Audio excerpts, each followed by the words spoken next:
This can do a lot quicker than the chopstick.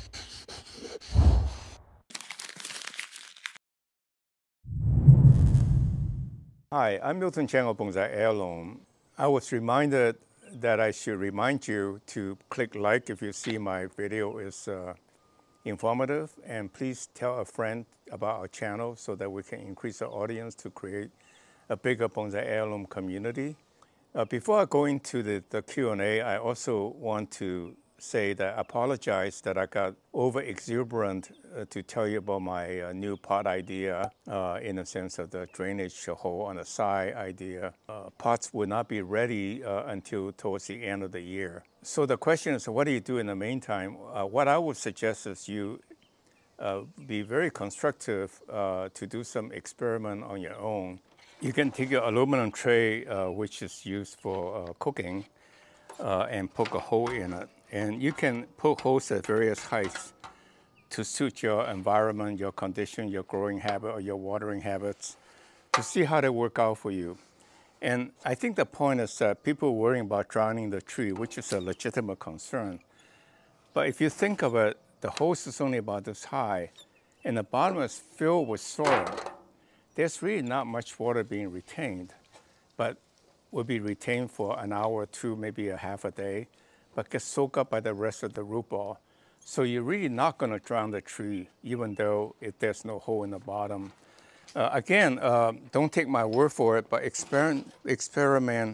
That's the best way for first-hand learning, because once you experimented it, you'll remember. So with that in mind, then, I think I'm done with the bonsai pot question for now. Although next week I'll do a very thorough discussion on that invention, from the way how I came across the idea, in a sense how it triggered the idea, what I experimented to see what can be done, and then experimented to see what the results can be. And then ways to implement something that you can do, because you don't want to change all your bonsai pot into that, but you can get the equivalent effect of that. Okay, the first question is that I use chopstick to aerate my substrate. I think the gentleman, he said he's a little bit old and he doesn't want to lift the tree for soaking and so forth. And so I have two suggestions. One is to use a meat tenderizer. It has very sharp points so that it's not going to likely to break the fibrous root. It may crack the bigger roots, but that would induce fibrous roots growth. So this can do a lot quicker than the chopstick, each individual hole. And the second suggestion is that why not just use, if you worry about aeration because your watering habits, then why not just adding some sand, a coarse sand, or for that matter, perlite, to increase the aeration so you don't have to go through that extra work. So with that in mind, yeah, that's not a bad idea, but there may be a better way. And if you try to understand the underlying reason why it worked for you, maybe you can come up with a simpler way. And that, in fact, is the reason why there's so much, quasi-good information out there that isn't universally applied and maybe very tedious in the bonsai arena, because everybody is trying to, out of good intention, pass on what works for them, but not really understanding the reasoning behind it. The next question is that, would the bonsai pots also come with hole in the bottom? I'm not really quite sure what the question is, but I think the root of the question is the following. Let me just describe, there are two forms of my patent application. The one form is what I call for conservative or evolutionist. I make up the word evolutionist. I don't know if that's such a word. I will have a way to hold water in the bottom of a pot with a hole in the bottom. That means basically create a little indentation below the hole so that there will be some water retained below the hole. And so that is the best of both worlds. You have good drainage, and also there's a little retention to soften the root ball. The idea of the water retention is to give time for the root ball to soak up the rest of the water. Okay, the second invention is indeed what I described in detail, which is to cut a hole on the side so that water will be retained in the pot for a while to get soaked up before it's leaked out. So we'll offer both kinds of inventions. And the third question is about, with no holes in there, how do I hold my tree in place? That comes later.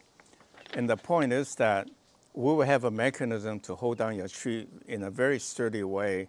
It's simple, easy, and it works. So the pot will serve every one of your needs because I've been doing bonsai for so long, I'm not going to forget your needs. The next question is with your regular soil mix, which is 1 part topsoil, 1 part perlite, and 1 part peat moss or coconut coir, work for the desert rose plant. Angel wrote to me a number of times about his or her desert rose plant, which is a beautiful plant. I have not grown it. I had grown it once a long time ago, but didn't pay much attention to its characteristic, but I don't see why not. Again, there's a lot of information that are not wrong. I have a funny way of saying it, but not totally correct.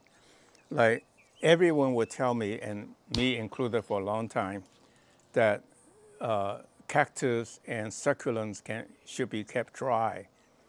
Yes, cactus grow in desert with very little water in sand, but it's not because they like it. They happen to be there. But if you plant cactus or the succulents in well-drained soil, like the one I recommended, and if you're worried about it, add 1 more part of perlite and water it daily, you will see how quickly, how wonderfully they will grow for you. So yes, I think it should work fine. And if you worry about drainage or aeration, then add an extra piece, a bit of a perlite, but it should work fine. In fact, I verified that with my succulents. They really grow wonderfully in my regular soil mix. When you fertilize, fertilize a lot, how frequently, basically how to use your fish and kelp fertilizer. And so this is what I do. I use the fish and kelp half strength, in part because it's kind of expensive. Water it once a week during the summer, every other week in the cooler fall, let's say cooler months. And then I do not fertilize in the winter months. I say it this way because, you may have different season timing-wise compared to mine, but it's the active growing season, you fertilize a lot. When it's not actively growing, you slow down a bit. If you want to hurry up, I think if you use full strength, I don't think it will kill the tree. I think that's a pretty mild, benign fertilizer. But in addition to that, I actually really like chicken manure pellets. They're odorless, they're easy to clean and easy to use. I sprayed over my bonsai once every month or two, about 1 per couple square inches. Or per square inch, and that really make grow, especially like elm and juniper, grow really fast. And in fact, you can see, I show you my maple tree in 4 or 6 weeks, it just totally grown up. I didn't know about growing root cutting. How does it work? What species works? Well, a simple rule of thumb is that you can do root cutting of trees that suckers. That means you see trees sometimes will have, when you chop the top, especially, you will find there are suckers coming out of the ground nearby. And those are from the roots. So that tells you there are buds in the roots. Some trees, I had no luck. I tried them maple a couple of times, and I don't think they ever would shoot out from the roots. But elm, I give you a funny one, jujube, which is a nice fruit, Chinese fruit, suckers all over the place. In fact, at one location where it was planted in a planter strip next to a parking garage, the whole entire strip was filled with suckers. I mean, like every 5 inches or 2 inches. So jujube for sure, I never done it, but I can tell you it will grow from sucker, but from root cutting. So for most of us, I'd say elm, Salcova, not so much Salcova, but they do. Elm especially, you can do by root cutting, and they would come out a few weeks really quick, almost 100%. So you can increase your collection very quickly if you just know a little bit about, experiment a little bit with propagation. Have fun. I hope you enjoy the video and click like. I like it, and it's my brownie point and and encouragement. And please tell a friend about our channel. I think it's informative. And subscribe to our channel. Send us your mailing information so we can notify you of a new product available. Thank you very much. See you next week.